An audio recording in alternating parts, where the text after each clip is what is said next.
Recording in progress. All right, so Pamela, let us know when the live is ready and then we'll get going. It's ready, but I won't be able to put in all the text you gave me because there's a limit. Oh, okay. Can you So I can start now? can you put in the first sentence of each? First sentence of each. Or the title and the first sentence of the description? Oh, just the first sentence then? We'll however much, whatever can fit that makes sense. Yeah, I've got what makes sense. Okay, good. So go live. Thank you.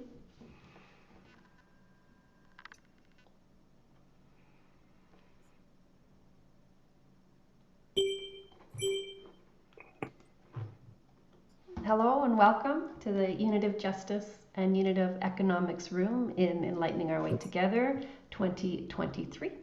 Diana Claire Douglas and I, Kara Stonehouse, are happily welcoming you into this space where we're exploring what does it mean if we're taking the unitive view, the view that everything is connected in a deeper way than what we can see, and what if we apply that to justice and we apply that to economics?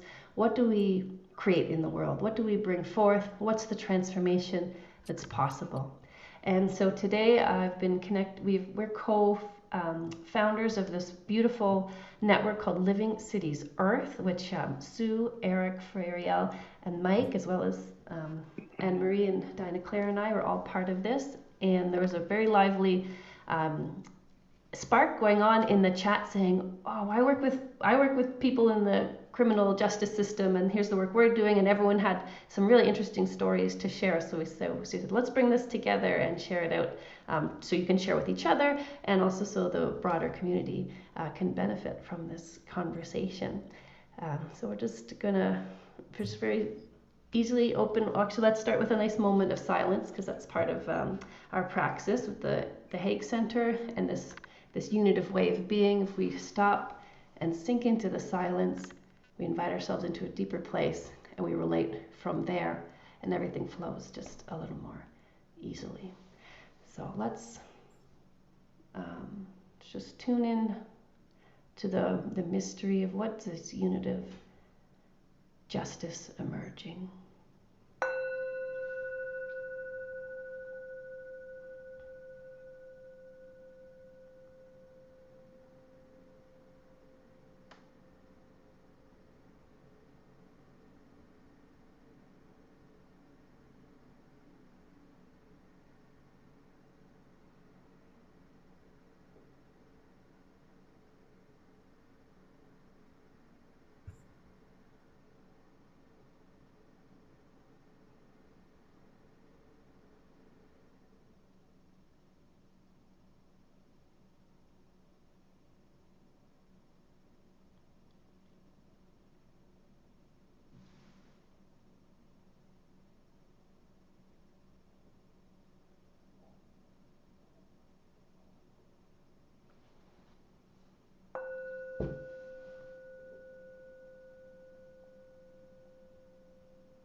And let's start with a round where we just introduce our name and where we're from, where we're calling in from, and just a little short sentence on your why, like why this justice has had meaning to you, that spark that brings you here today. So I'll go first just to model the brevity that we're looking for, just since there's 9 of us here, we can do that fairly quickly. So I'm Kara, I'm calling in from Thiviers, France, and I feel like I was just really touched by the possibility of these stories of transformation for those who are unseen to be important and seen, and that compassion makes a difference in the world. And then whoever feels called to go next, we go. Annemarie calling in. No, go ahead. I'm Annemarie calling in from Vreeland, the Netherlands, at the heart of the country between the lakes of the Wijde Blik and the Noorderweesperplas.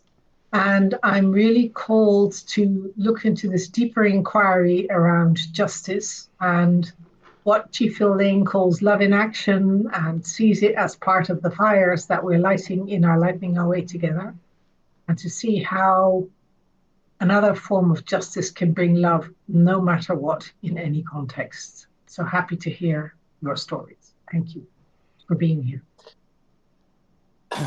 I'll jump in. I'm Eric Kohner from Pasadena, California, and I just want to piggyback on what you said, Kara. Bottom line is, I want to make the invisible visible.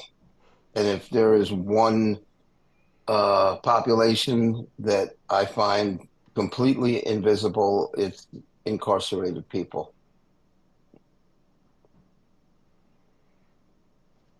Yeah. I'll go next. My name's Ferial Puren, and I am coming to you from the beautiful and very cold Scotland right now. Oh. But originally, I was born and raised in South Africa, to be exact, in apartheid South Africa. So for me, that being raised in a society that was so unequal, you know, it forged some things inside of me and some feelings and some and forged kind of a trajectory for my life. But today I'm here to talk about how when you rise above that, when you see that as part of who you are, not as something that happened to you, right? And what happens then? So I'll tell you that story a little bit later. And I will actually pass that on to Mike. Greetings, everyone. I am Mike Lattimore, dialing in from the sleepy little town of Altadena, California, in the foothills of right outside of Los Angeles. And my why, I grew up in Chicago. I'm originally from south side of Chicago, and I witnessed and was also a recipient of injustice. So I know personally the effects and impact of injustice upon humanity. And when I was a youngster, I made a promise that when I grew up, I'd be a part of creating justice in the world. And I'm pleased to announce that I'm still growing up and I'm still creating justice in the world. And I'm honored to be here with all of you today. Thank you. And I will pass to Sue. Follow that, Mike. Thank you. I'm Sue Cooper. I'm based in Nottingham in England.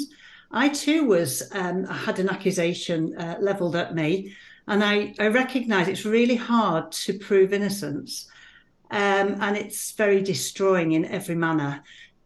So I am passionate about compassion and also the power of forgiveness from all domains. So I look forward to joining you later, and I pass the mantle to Pamela. Thank you. Hello, I'm Pamela Schreiner, and I'm in Ottawa, Canada, on the unceded territory of the Algonquin people. And I just love the concept of justice. So I'm also here in the function of the Zoom tech for the meeting. And I pass to Anita.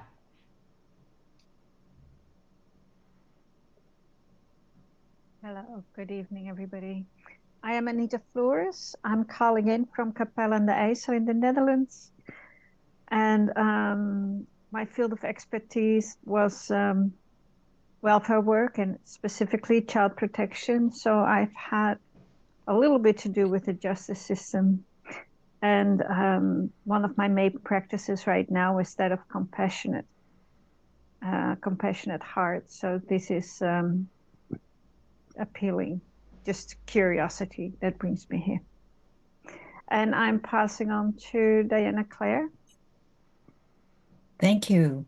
I'm Diana Claire. I'm in Ottawa, Canada, unceded territory of the unceded and unsurrendered, which I think is very interesting naming, territory of the Anishinaabe Algonquin peoples. Well, I grew up with a lawyer father and a lawyer brother and sister-in-law. So there's sort of that system was part of my, the conversations. But more importantly for this, in 2014, Anne Marie and I co-facilitated a constellation on what would happen if Yang money, the debt-based system, were no longer in the center of civilization. And it was a very moving process, experiential process, but one of the significant pieces was that the transformation of the civilization, justice has to be in the very center of that. And so since then, I've been very conscious of justice and justice in its place in our movement. And so I was delighted to hear that this talk was happening. So thank you. Glad to be here. Wonderful. Thanks so much. So it's a rich field we're in. So let's go right into our stories. Sue Cooper, please share with us. Thank you. I believe I have 10 minutes. So if I'm coming close to, Cara, would you just give me some guidance so I can complete the story? Okay, great. It's 15 now, so we'll look out for 25 of the past the hour. 15 minutes. So I met a young man in my community. He was filming me for a YouTube channel, and I was talking about care and compassion and being deeply listened, heard, seen, and held by people in community. And he asked me at the end, after he'd finished filming, if he could talk to me and could I please help him. I honor his story here and the story of the family. So, and I've got permission to share this. So Jacob Dunn, a young man in 2011, was part of a gang culture in Nottingham. And he is what he called part of the toxic masculine gang culture, where they spent a lot of time drinking alcohol and fighting and stirring up fights in town on a Saturday night. And on this particular night, there'd been a big cricket match at our local cricket ground, Trent Bridge, and the fans had gone into town, and the gang had also gone into town. And there's a situation where a young man, a 24-year-old cricket fan, had his sunglasses taken off his head outside a pub by one of these gang members, and he came to ask for them back. And Jacob ran into the situation, punched the man whose sunglasses he was asking back for. He fell to the floor, banged his head, and he died 9 days later in front of his father and his brother. Jacob ran away and didn't know that this man had suffered such terrible injuries. Anyway, the police found him and asked him if he would come to the police station. So he gave himself in. He didn't know what the charges were. He admitted that he had punched this man. He was charged with manslaughter, and he went to Young Offenders Unit because he was 17 for his full, I think it was 30 months. When he got out, he didn't have anywhere to live. So he was what we call couch surfing around people's homes and had no real hope. One of the main parts of the story that I see is that his mother was an Ofsted registered childminder. And when he was accused and pleaded guilty, she lost her registration to care for children. She subsequently lost her livelihood. She lost her house because she couldn't pay her mortgage. And she went into accommodation, and as quite a young lady in her 50s died. So the story of the mother plays a big part of this. The family of the young man who died, James, wanted to speak to Jacob, the young man who killed him, and he wanted to go through the restorative justice process. And Jacob thought, well, why not? You know, I've served my sentence. I've done everything I can do.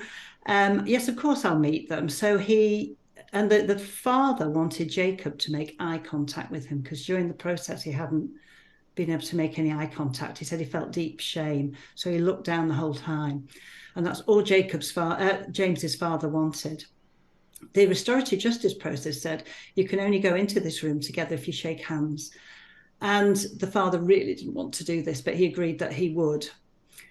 So they got together and they told Jacob the impact that his actions had had on the family, the devastation that it had caused. And he made eye contact. They made eye contact. And Jacob tells me that he absolutely, at that moment, cracked like an egg. He had no emotional knowledge. He didn't know how to care for himself emotionally. He'd been totally shut down as a young man. And then something happened. This whole wave came through, and the sudden impact. He knew what he'd done, and he was totally devastated by it. Fortunately, there's enough support within the restorative justice process to hold him through this process.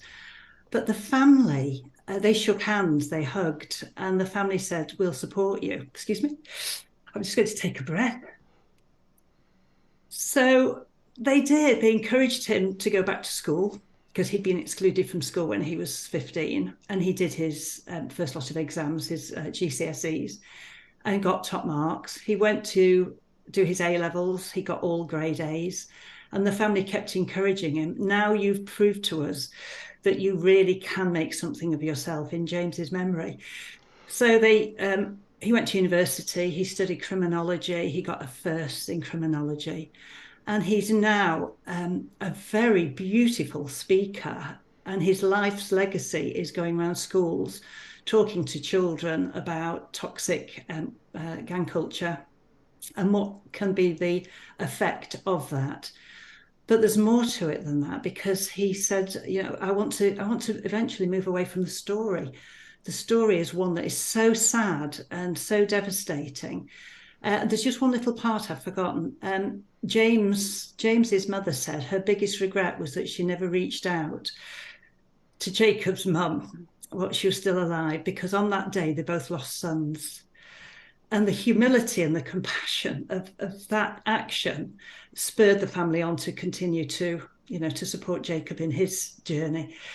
So Jacob said to me, "Please, will you help? Because I want to set up talking circles."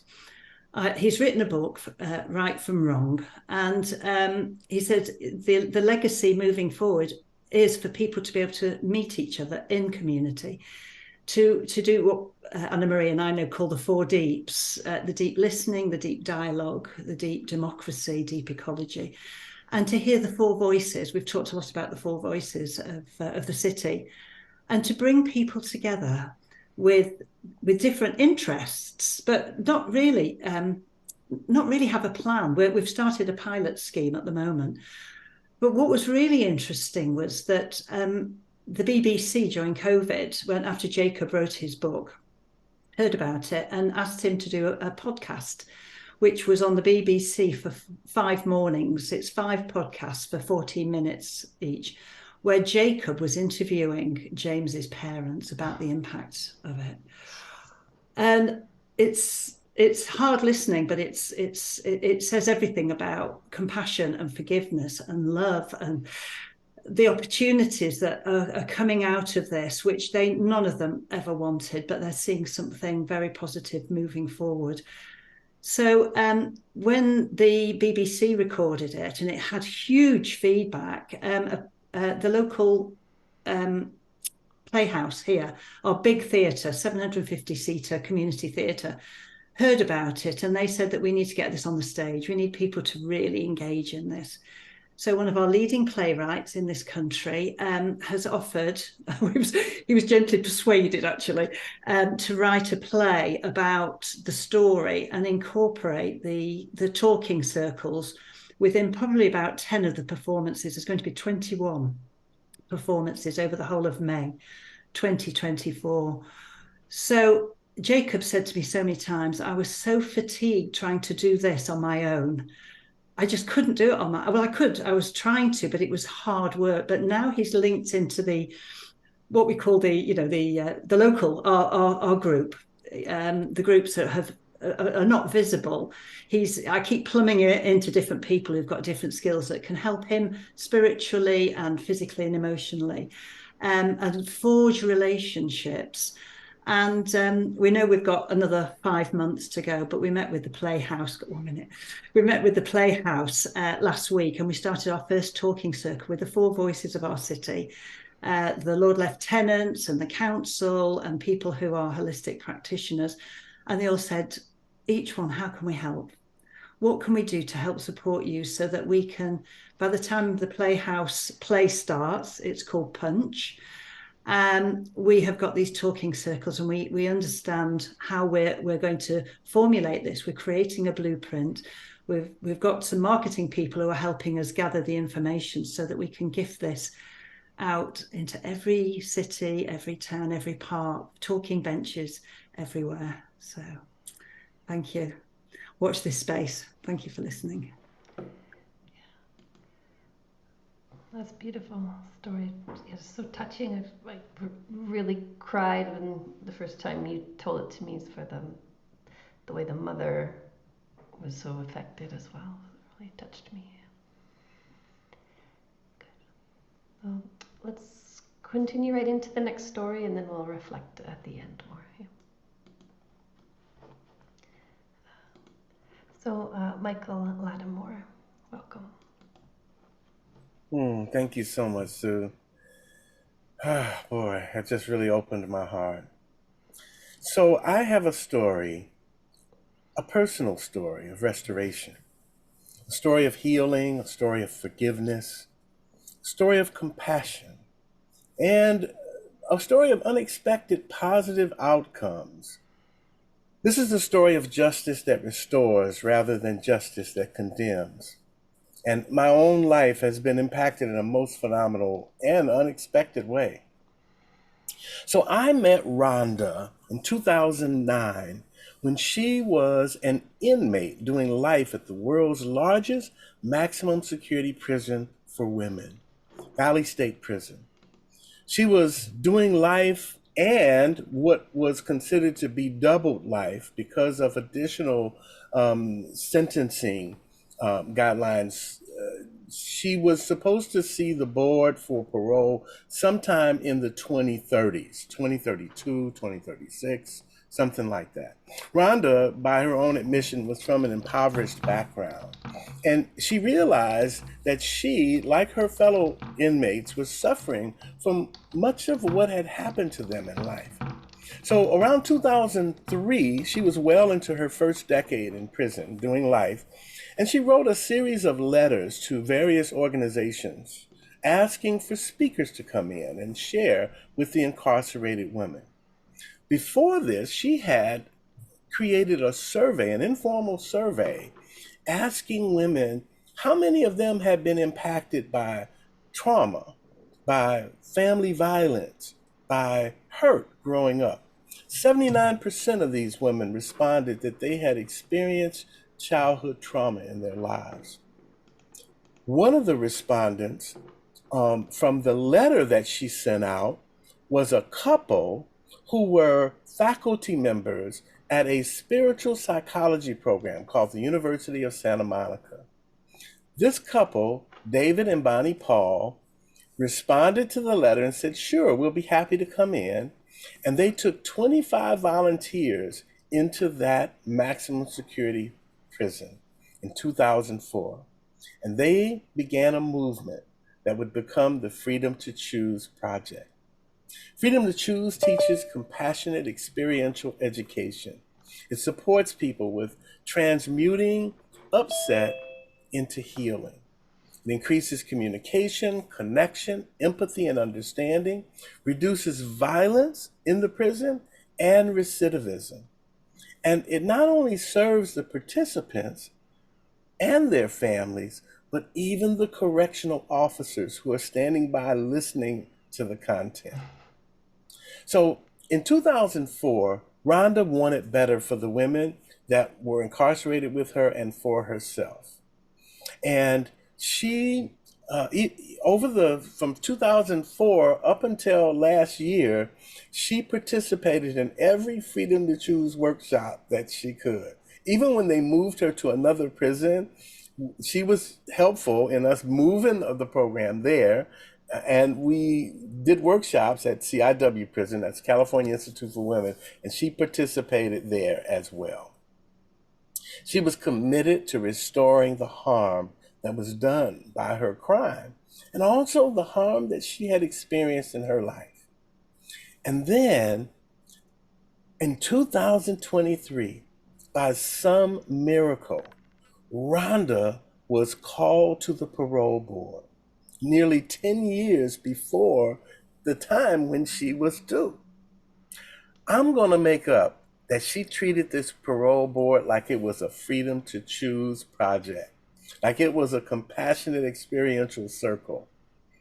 I'm going to make up that she carried that authentic compassion into that parole board hearing because that board found her suitable for parole nearly 10 years or more before she was supposed to even go to the board. I witnessed Rhonda over those years helping women. There were a lot of young women who were given life, and Rhonda would literally swoop them up, take them under her wing, and guide them, bring them to the workshop, teach them how to use the skills. She devoted her life to making a difference. And I'm going to make up that the parole board received that message of Rhonda's compassionate service in the prisons in which she had participated in. Freedom to Choose has changed the life of thousands of incarcerated people and of hundreds of volunteers who have gone into these workshops, including my own. And the miracle is that today, Rhonda is now working for Freedom to Choose. We were able to hire her as a curriculum developer and a facilitator in training. And a few months ago, and Eric was there to witness it. A few months ago, I had the honor of co-facilitating a workshop with Rhonda as we stood in the front of the room at the gym, the very gym where I met Rhonda in 2009, and we were facilitators together. It was a profound moment to see this come full circle. And how it's impacted my life is that today I'm a board member for Freedom to Choose. I'm a facilitator. I'm an advocate. I am definitely honored to be working alongside of Rhonda as a facilitator. We share a passion also for juvenile justice because we know that in the state of California, there's a prison pipeline. Many of them are children of incarcerated people who believe they're on their way to prison simply because their parents, their ancestors, the people that were in their family were incarcerated. And they feel like this is their unavoidable destiny. We are committed to changing that story for them because this experiential compassionate learning impacts the community, the family of incarcerated people, and the families of everyone involved. And so in closing, I want to share with you just a brief little story. Last month, I was on a call with Rhonda because she was going to be interviewing some of the other participants and asking them, how has Freedom to Choose impacted your life? And so I noticed that there was a little one in the background who wanted to get on the Zoom call. And she kept asking her grandmother, Grandma, can I talk? Can I talk? And it was Bella, her 6-year-old granddaughter. And so I said, hi, Bella, how are you? She said, good. I said, Bella, what do you want to be when you grow up? And Bella thought for a moment. She looked up at her grandmother, Rhonda, and she said, I want to be like my grandma.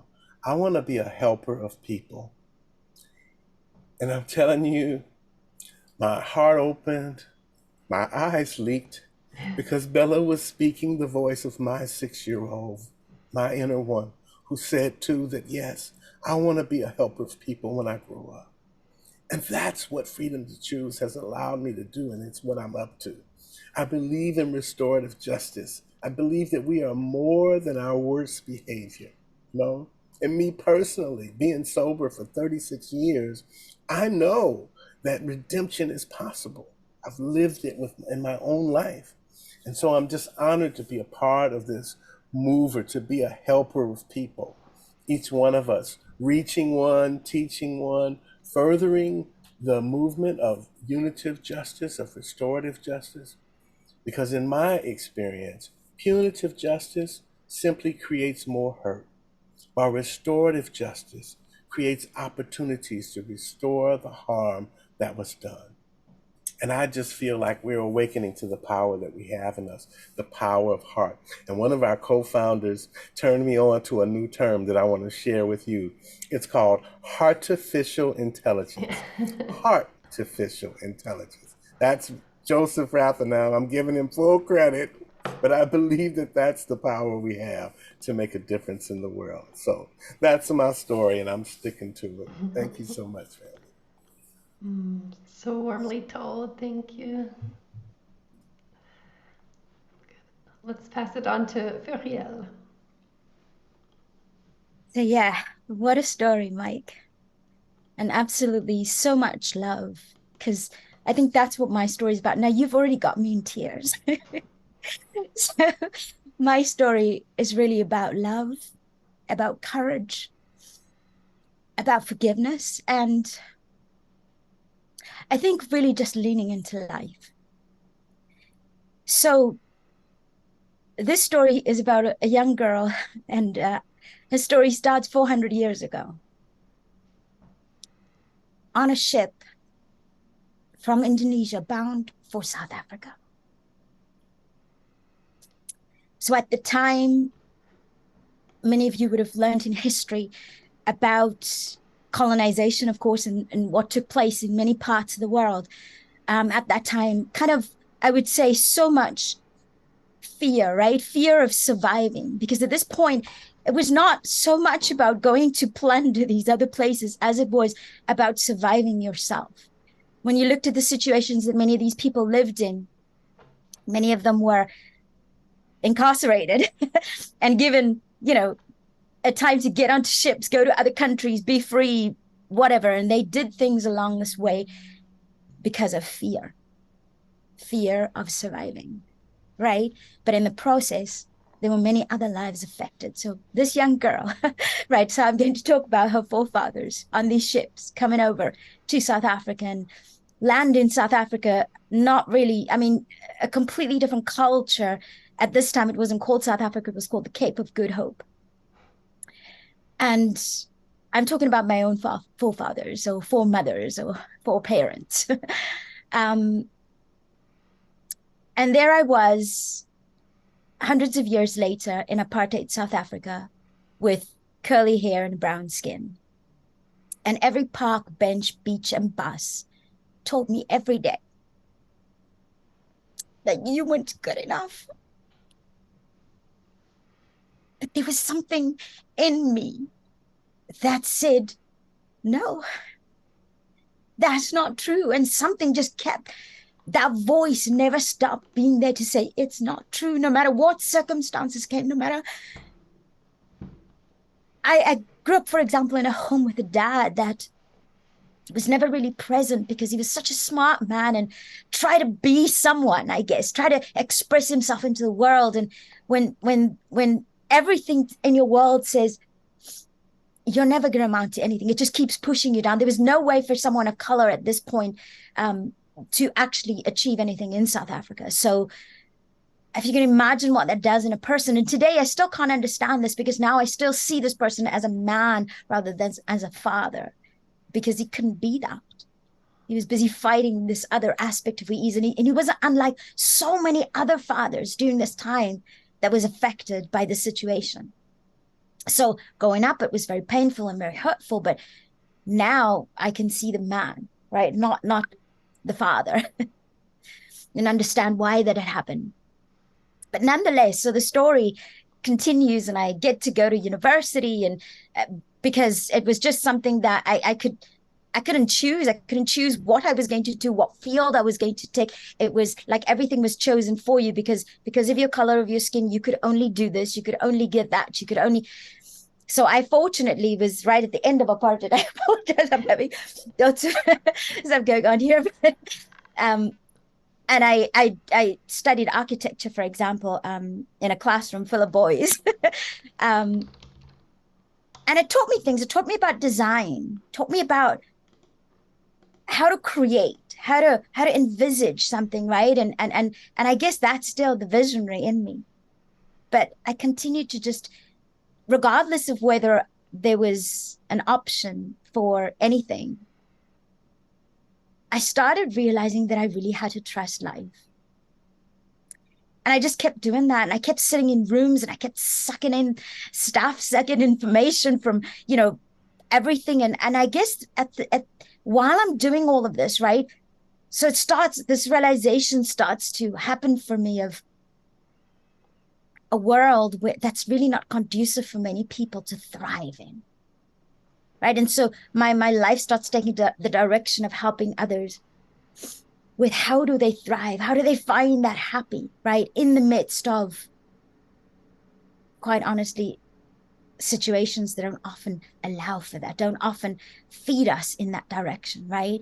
And this is not just my story. My story might be set in South Africa, might be set in a certain context, but I think there are people around the world with similar stories, right? Similar trajectories. And today I get to look at often cousins and family members that didn't listen to that voice, that, for example, let that circumstance determine who they are. And it's very sad to see what their lives are like, right? And the reality for me of, I think, at the heart of our entire conundrum that we face is injustice, is that idea that we can exploit something or someone else.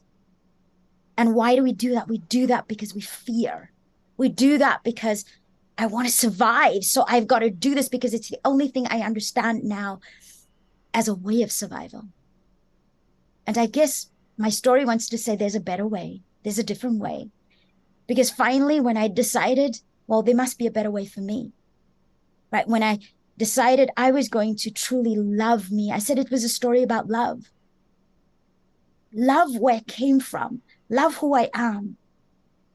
Not hate whoever did this to me, whoever did it to our family, to our parents, and began to understand that some of who I am is also forged out of that story, out of that hardness, right? And the fact that I'm able to do certain things, able to be a certain person, that it was that kind of shifting of my mindset away from this was done to me, as opposed to, wow, was this an adventure that I was allowed to go on to become who I am? Now, hear me out. I'm not saying that it's okay to abuse people. It's okay to colonize nations. It's okay. I'm not saying this. I'm saying, yes, let's make sure that never happens again.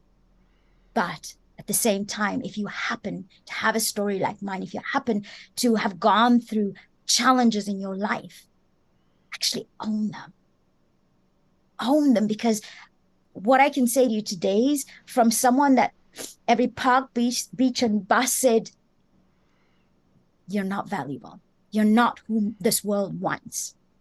Today, through a whirlwind of events, who knows how? I mean, we never know how, right? Because we don't know how our story turns out.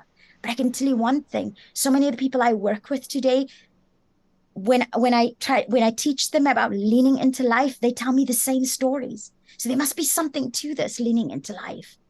Because today, I get to be the steward of Living Cities Earth, the steward, working with all of these amazing people sitting in front of me. And I am the least qualified to do this. And what I mean by this is life qualified me. Life chose me, and life said, Ferial. And so I recall when Lev Gordon, who started Living Cities Earth, reached out to me and said, Ferial, would you consider, coming in to lead our executive management team? And I said, Lev, do you really want me? I was like, really? Like, I was totally shocked that he'd asked me. He said, Ferial, who you are, the mix of person that you are, the giftings you have is exactly the kind of energy we need right now. And he entrusted me with that. And I am very grateful. So my story really is that of gratitude, and saying, and I'm going to end here and saying, you could do more than me, right? Lean into life, because my story started on that ship, but that's not where my story is going to end, right? I realize that when you truly love, and I'm talking about love yourself and understand the beauty, because it's not just about you, it's about all those hundreds and hundreds of years of suffering and of sacrifices that forefathers had made and what they invested in me. And that is today what you are seeing. It's not what I learned by myself. And so what I'm saying here is trust life, because you never know what it's going to do. Thank you. Powerful, powerful life wisdom. Thank you. Leaning into life. Good. Good. Eric, Kohner, welcome. Yeah, thank you.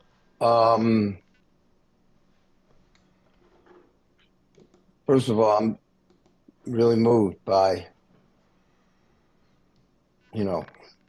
everybody's story. And I also want to, I want to presence what's happening in the world right now. Because I think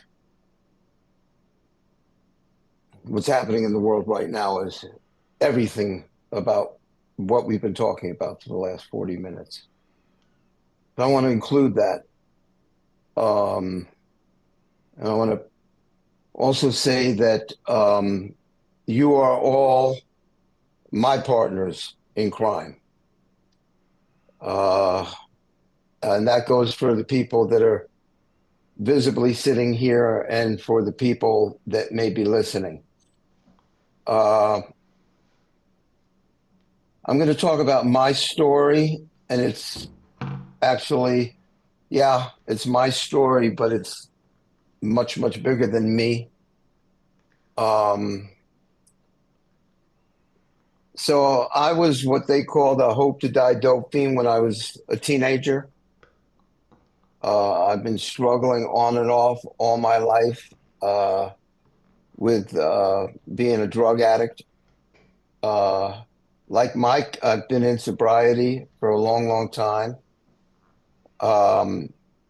And I feel blessed because I just recently got to live a dream. By profession, I'm a executive coach. I also train people to become life and executive coaches. And late October of this year, I got to bring in what's called a fundamentals, like the basics of coaching, into a maximum security prison. I got to work with 15 men. About 70% of them will not get out of prison. And there was nobody in that room. I know that there are people that are unjustly serving time in prison, but I did not get the feeling that any of them were not guilty of the crimes they committed. And I've never felt more in the presence of innocence. And I'm not talking about the innocence of a crime. I'm talking about the innocence of the human being. These are men that have not seen the outside world in a long time. And yet they were so open, so willing, so vulnerable, so appreciative of us coming in there. I almost felt like I was in one of those kind of Hollywood movies, one of those kind of like feel good, it was kind of like dystopia meets possibility. And there were like arcs to this experience that I'll just never forget. So one of the exercises that we start off with is we walk up to a participant and we ask, "What's your dream?" And the person that I was co-facilitating with started it off. And she walked up to this one gentleman and asked him, "What's your dream?" and the look on his face with, "Are you kidding me?" It wasn't disdain. It was like he just didn't have a dream.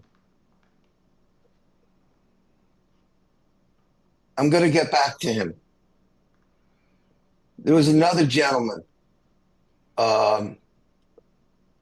He was getting some coaching in front of the whole class, and he wanted to improve his physical health, and everybody was giving him advice, trying to get him to exercise more, getting him on a healthy diet. And we had to stop them because coaching is not about fixing. It's about empowering. It's about creating possibilities. And so we got one of the classmates to ask this Hawaiian man, his name was Fiji, what's something that really brings you joy in life? And he talked about when he was a kid, he used to do Hawaiian dances. In fact, he was so good at it that he did it professionally. And in that particular moment, it was the first day of the workshop. He wasn't ready yet to do anything about it. But on the third day, he came in and he brought another friend of his who wasn't in the class. The friend had a guitar, and he started singing this Hawaiian love song. And this guy started dancing to this Hawaiian love song. And it was like watching a 9-year-old kid, you know, like he's a 40-year-old man, and he was this 9-year-old kid dancing to this Hawaiian love song. And everybody started crying. And there was one guy in particular who was also from Hawaii originally, who just burst out uncontrollably crying. And it was tears of joy. Then there was a moment for me where everybody else was coaching, and my co-leader, because professionally I just don't talk about my drug addiction, but around these men, I felt comfortable enough to talk about my journey. You know, that was also the gift for me. And my co-facilitator looked at me in one moment. I was talking to somebody about something that happened to me, and she just looked at me. And not from judgment, just from sheer horror. She looked at me and she said, "I'm horrified. I had no idea that was your life." And at that particular moment, I broke down and cried. While everybody else was doing coaching, I was sobbing because I did not ever give myself permission to actually experience my trauma. And then, of course, after they were done with the coaching, and we were all like in a circle, of course, the universe, there was somebody in the class that said to me, "What do you do when you're all," and excuse my French, or I shouldn't say French, just forgive my English. One of the participants says, "How can you coach somebody when you're fucked up? Like when you're emotionally fucked up?" And I just looked at him and I said, "You're watching it right now." Anyway, I want to fast forward to the end of it. That same person, very similar to you, Mike, what you had said, that same person that at the beginning of the workshop didn't have a dream, at the end he raised his hand and he said, "I have a dream."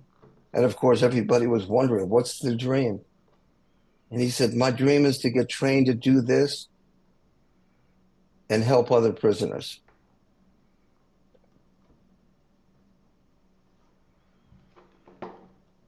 I got to be part of their graduation ceremony last week. And I know, and I'm saying this for everybody that is also listening, because I know that I'm not alone here. I know that there's other people that want to contribute in different ways, but just don't know how. I know that this is the work that I want to do for the rest of my life. And I also know that for anybody that wants to make this the work for the rest of their life, you can do it. All you have to do is have your own dream and make that dream a reality.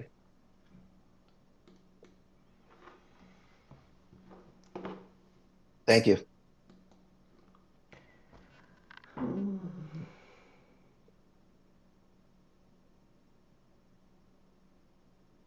Wow, let's just take some moments of silence for the rich, heart-opening stories that we've just shared with each other.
And I just invite us into an open dialogue. We can just unmute ourselves and just as a signal that we'd like to go. We don't have to raise our hands.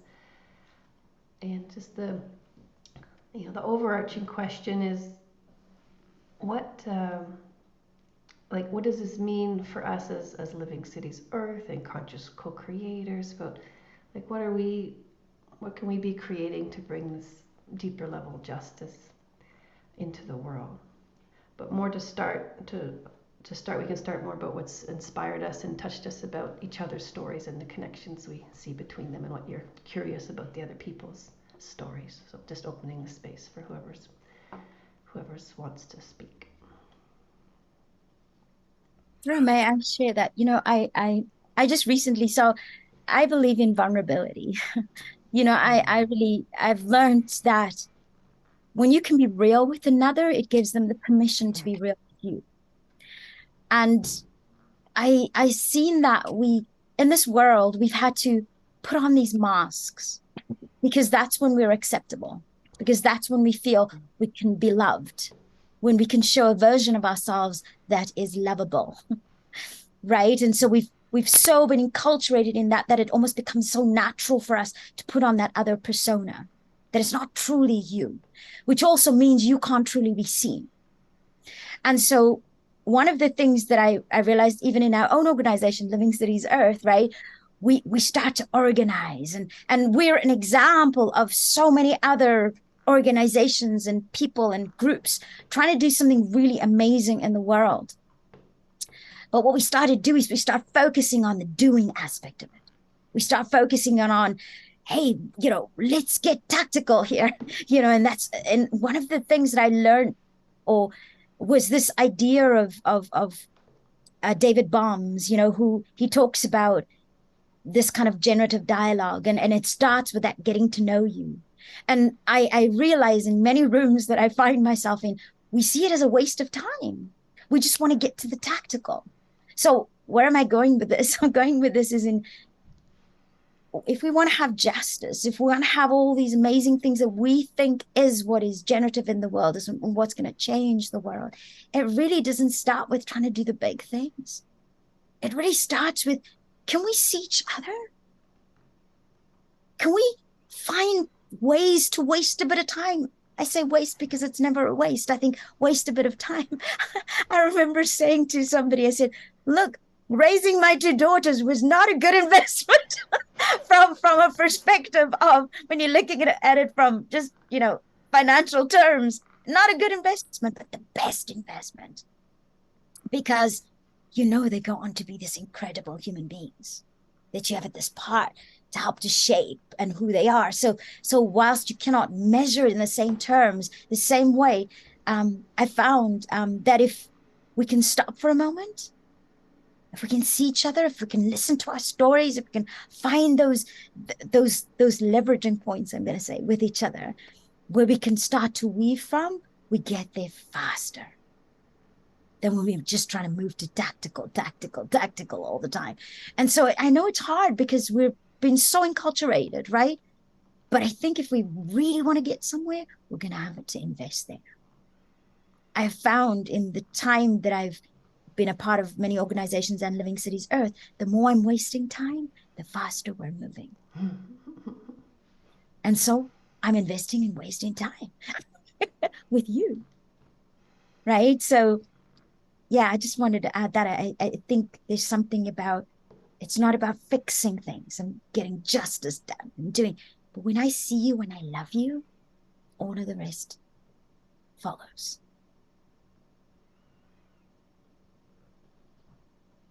I love that. And right now, I'm feeling right now that, what's talked about comes about, and sharing our heart stories with one another, for me, has opened my heart and really given me a profound appreciation for the power that we have to connect, to come together.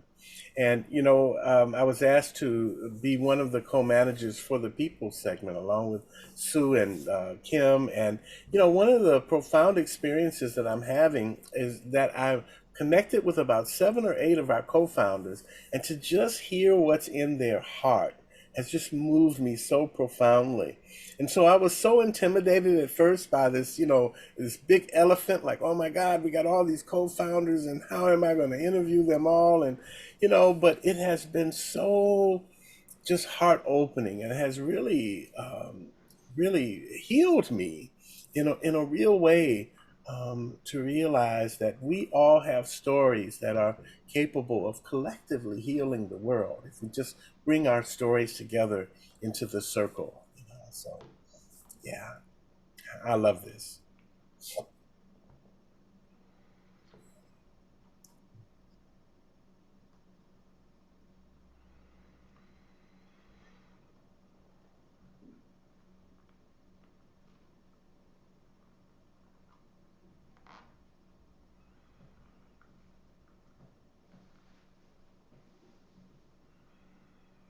But I truly believe that if we are going to be successful at LCE, we need to include the invisible.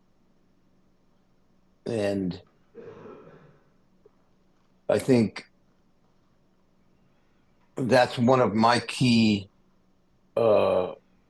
motivations at LCE. And not just the invisible, what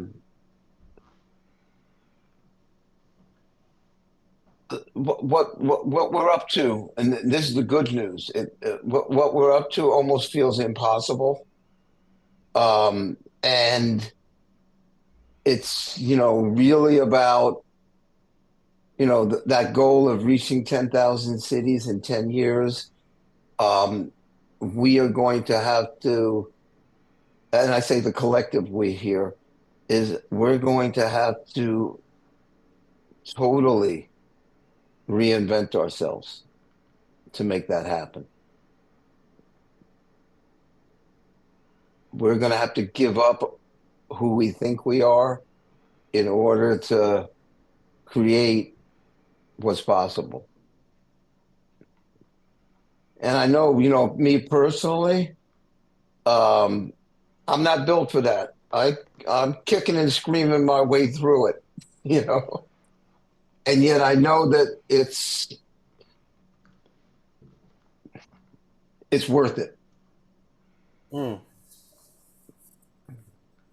so glad you mentioned that. You reminded me, Eric, that when I was brand new sober, my sponsor told me, he said, listen, he says, you can't think yourself into right action, but you could act yourself into right thinking.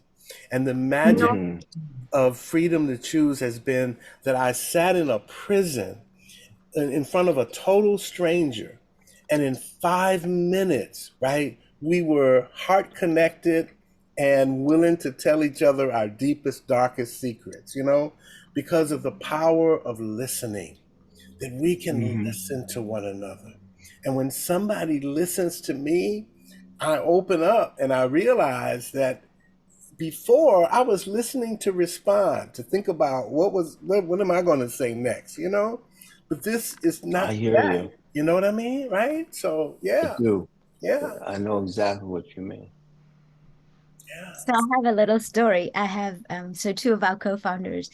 We were meeting big board members, and I don't know what else we would. And I started out. Well, actually, could we just stop and tell a story? It's right. And so of course they start reluctantly telling the story because they wanted to move over into tactical stuff, but they did. And 4 hours later. So the thing is that we had other meetings. Fortunately, they canceled. So it just happened. Look at that magic, right? That life makes it that we have, because we never have 4 hours. We're too busy. But we have 4 hours, and there we're sitting, and it's stories, and it's pouring, and it's family, and it's tactical, all in between. But what I'm saying is there were tears, there were laughter, there was sharing, there was poems, there was songs. What I'm saying is, and 4 hours later, these two men were my brothers, and they wrote me, and we have this little chat group now, and they're saying, Ariel, you don't understand it. They even called me and said, understand, whatever you need in this life, you're our sister. Right? And so what I'm saying is, there's no way, what Eric just said, we're going to do this unless we're family. Because you fight for your family. You know what I'm saying? And I think that I keep saying this, it's not what we're going to do out there, it's who we are out there. Our frequency, our ability to negotiate with each other, because there could be moments, right, that we're going to differ because we're different people. We're coming from different life worlds, right?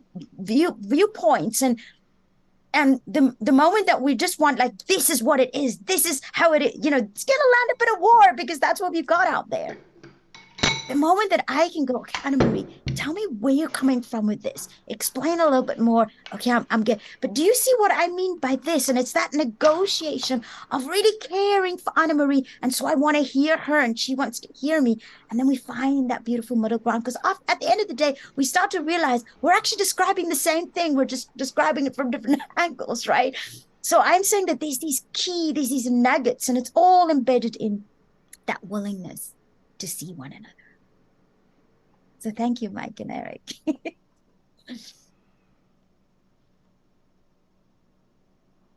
As I've been listening to everyone in different states of consciousness of listening to everyone,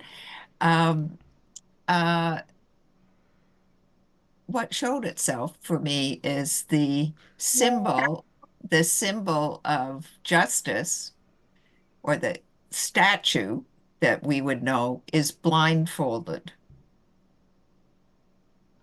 And I was imagining, for those who like using creativity as a transformational way of being, that we actually create a new image statue of what justice looks like now in the presence of this kind of conversation with compassion.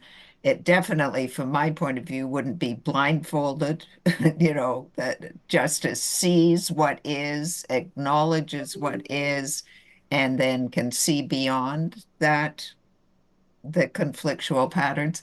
Anyway, so it's like, okay, what would this statue look like? So that's how this conversation has moved through me.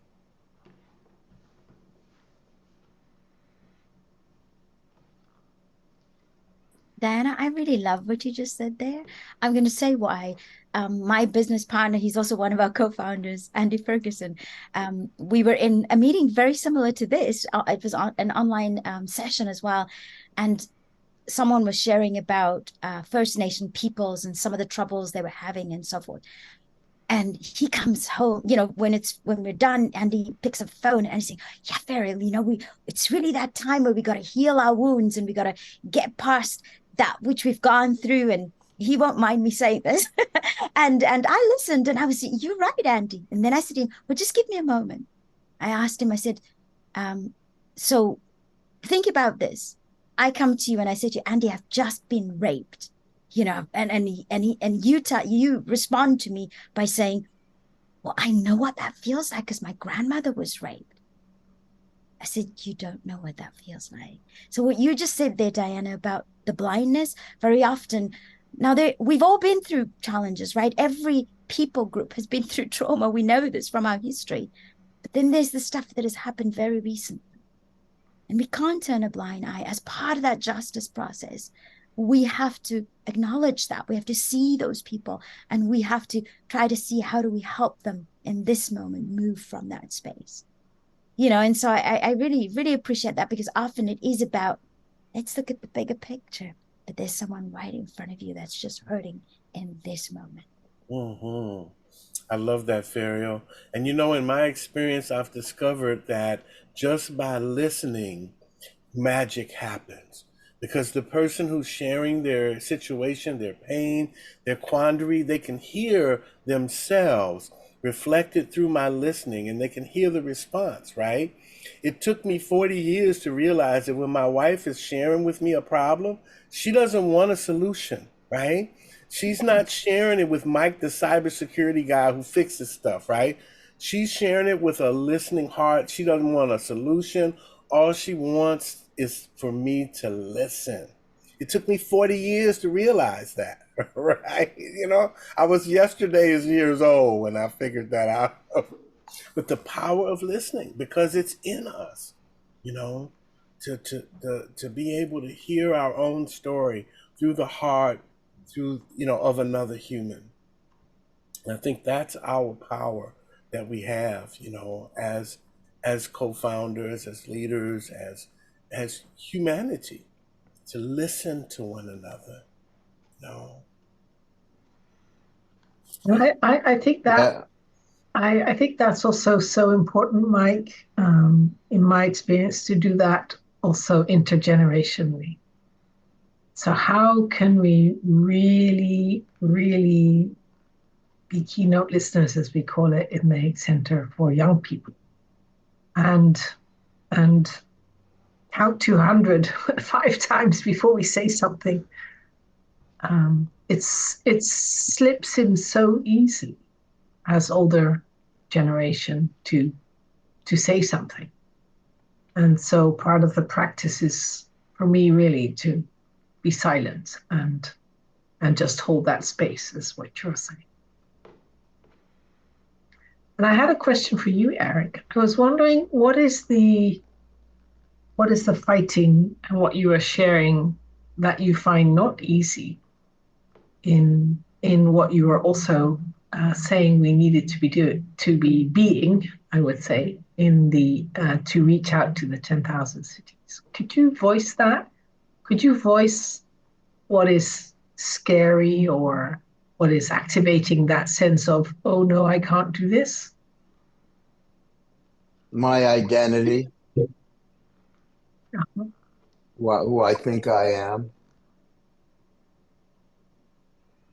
what is safe for me, some of the beliefs that I have.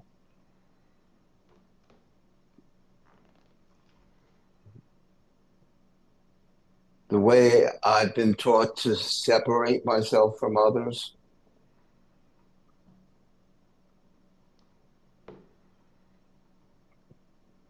The risk of having my heart broken.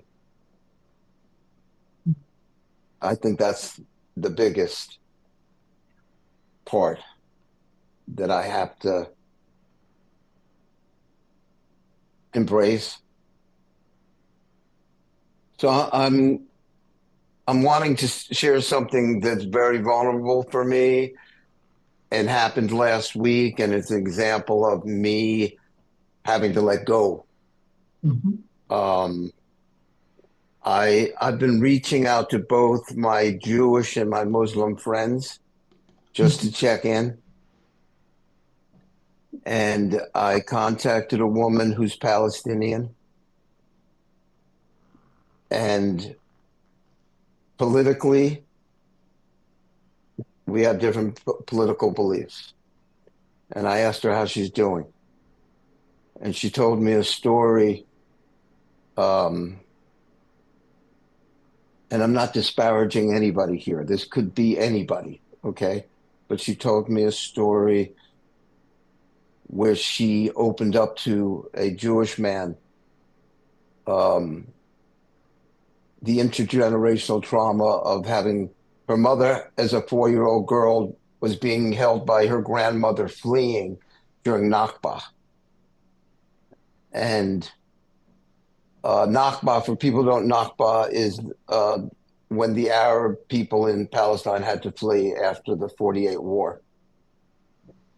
And she was telling me that she told that to somebody, and that person kind of just, so what? Right? Then I asked her, what do you do when you're faced with somebody not seeing you like that? And she said, I pray to Allah. I let him take care of it for me. Hmm. And when I heard that, I said, wow, that's exactly what I needed to hear. And then I shared with her that I heard her, I felt her. I'm sorry that she had that experience, and that I have intergenerational trauma too, because my parents fled Nazi Germany. And here we were, two people that politically may have different views, but we connected on a human level, so deep, so profound. And that's an example of me personally, where I have to reinvent myself. In order for me to reach the 10,000 cities, in order for me to be of service to LCE, I have to let go of being right and be there for other people.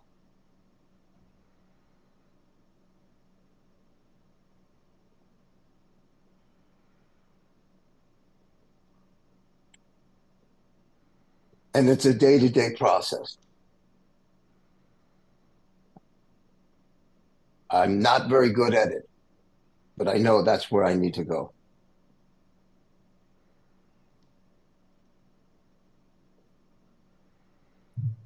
And I think for me, it's really seeing others as sacred, like truly seeing them as sacred. Because sometimes they piss you off. Excuse that word. But sometimes people are the way that they're reactionary, right? It's coming out from their place of hurt. So kind of throwing stuff, out there, but then really being able to look past that to see the beauty and the person, even though you're not experiencing it in the moment from them, but to be able to find that way through. And that's for me really hard, because all of those stuff is right in front of me. And then being able to calm down myself and go right to, well, let's not look at the actions right now. Let's see the beauty. And 10 to 1, every person, even when they are nasty, they've got a beautiful, wonderful side. And it's being able to focus that and also finding that wisdom on how to help them work through that. That's some hard stuff. Yeah. I heard Orland Bishop say something to the effect of having an intention to dislocate my identity so that I can become a host for the divine. And I'm telling you that when he said that, it was like a gong went off. And I just realized how strongly I've been tied to my position, and to dislocate my identity, to submit to the inconvenience of doubt, suspense, and examination, to let go of my judgment of whatever it is, and that's profound. Very hard to do, but I hear what you say, Mike and Eric, and thank you for sharing. It's but there's something that really resonates about you can go so far on your own, but then we need each other to be able to take it to the next stage, to be heard, to be seen, and to be listened to, and to just hold space. And this is why I so much love the work that we're all called to do in LCE. And each part of it is very relevant. But for me and a number of us in the people section, and as you say, Mike, that you've been reaching out to new co-founders and existing co-founders just to be able to have that conversation. And it could be one way, could be two ways. It really doesn't matter. But you're holding, and as Anna Marie says, holding space for each other. Because doing it on your own, we're stretching that muscle, aren't we? We're stretching that muscle of attention and the muscle of heart-based resonance. But it's easy to slip and do something else. But if you're with another or a few others who are all resonating, whatever level, and then coming into that coherence together, as we are here, I would say. I've been through an emotional roller coaster, sharing and listening and hearing and agreeing with everything. This is the point. This is the point where things shift. So being together. And Cara, thank you for putting us together, and Diana Claire and Anna Marie as well.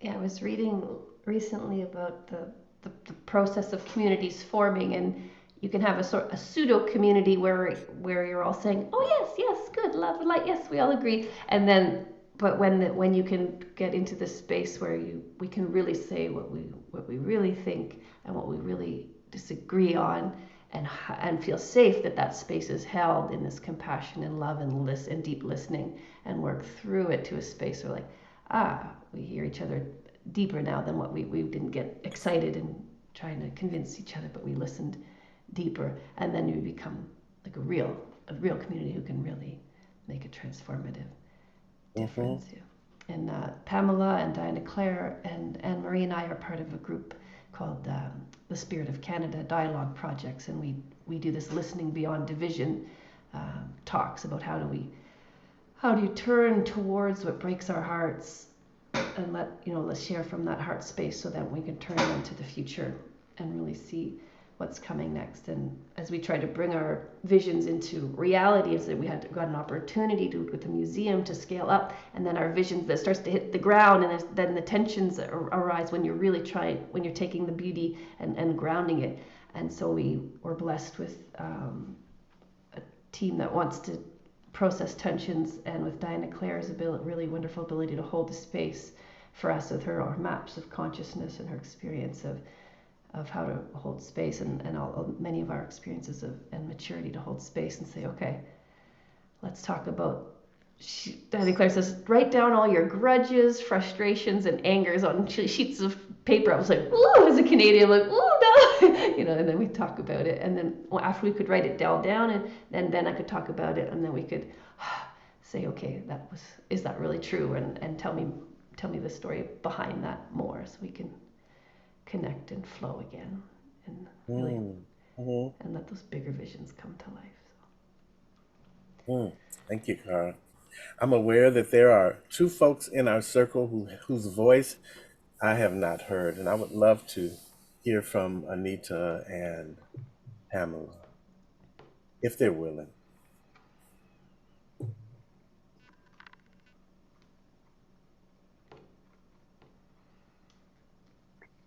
Yeah, thank you guys for sharing your stories. It's really heart-opening. And in our last conversations, we've been coming to the term of being present in the face of suffering.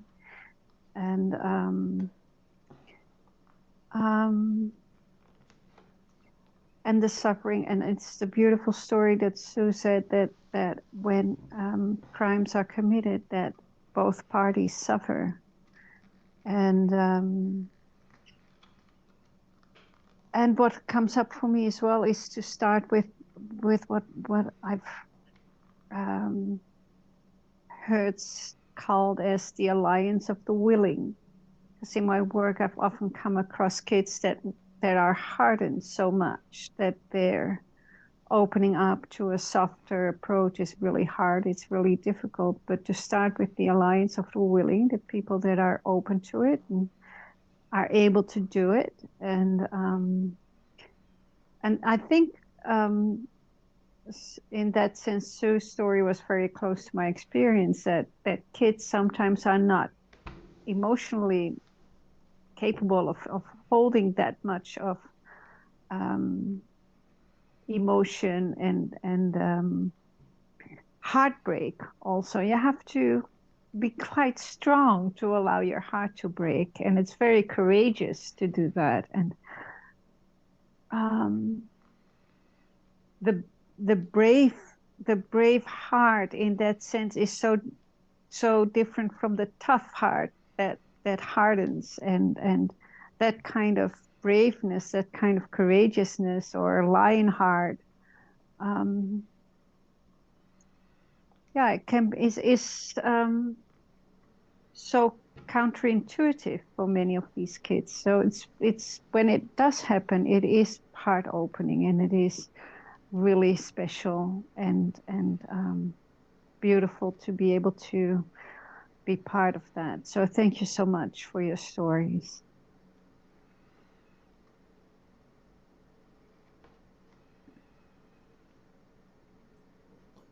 Thank you for the invite. Hello, my name is Annelies.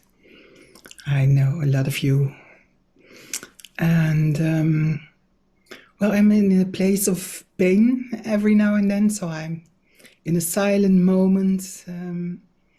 I am a little mini shelter sometimes, offering for sometimes young people, sometimes older people who are looking for a place just to be heard. And well, for me, it's interesting. I'm in the place of questioning myself, why they come to me, and also what I have to see for myself in that, and also who I am in that, and where I can connect on a really true way. Because as you said, Ferial, I feel that life is the qualification. I stepped back 20 years ago from the real system, and I'm finding my way in the new way, and I really love to offer to the new possibilities. But I of course acknowledge that we are in between spaces, and but I'm opening my heart, and well, that's what I try to do, and what I come across is so much love and so much well, I don't like the word authenticity, but it's really about that, being in your purest way without any aim, and just well, give what you're here for. And I'm very touched by everything you said, and thank you for letting me in your beautiful circle. Yes.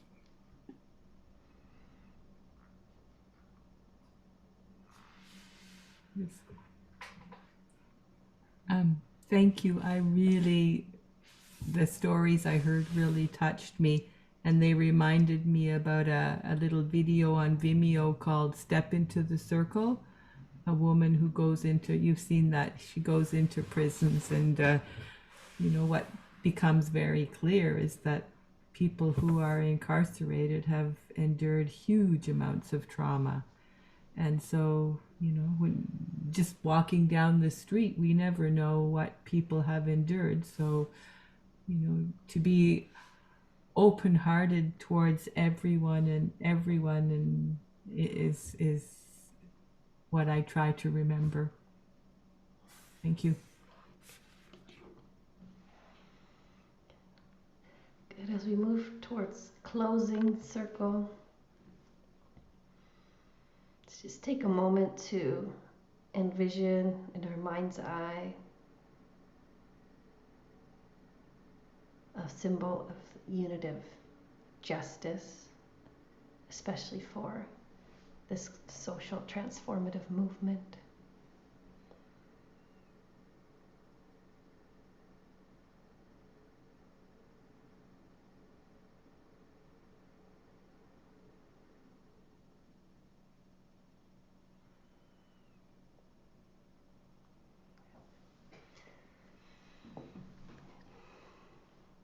let's just each check out with a word or two. You can say just how you're leaving, or it could be a short description of what, if you saw something for this symbol. And we'll go popcorn style, so when you feel it's your time, you say.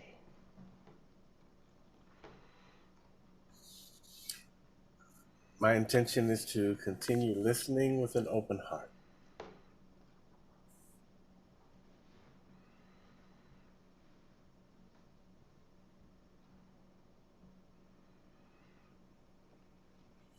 Thank you.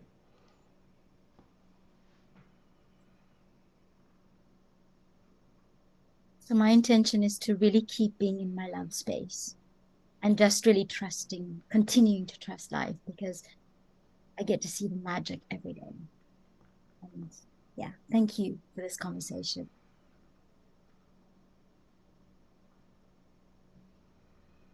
I'm going to end with what I started. I feel as though the invisible was made visible in this last hour and a half.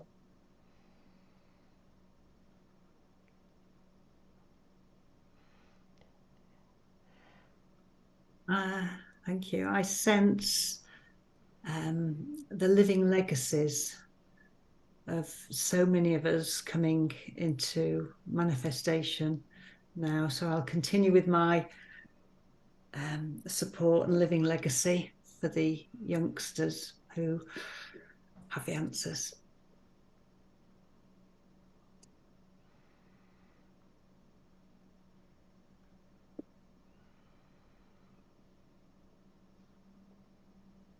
Quiet thoughtfulness.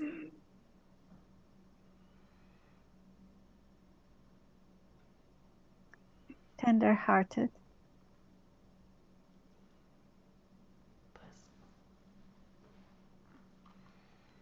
The power of love, no matter what.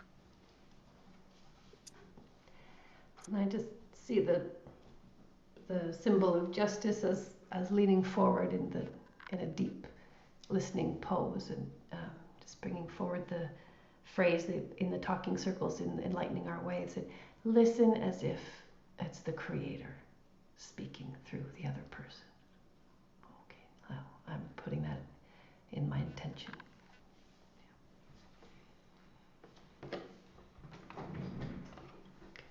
So blessings. Did you want to have voice, Annalise? Are you okay in the chat there?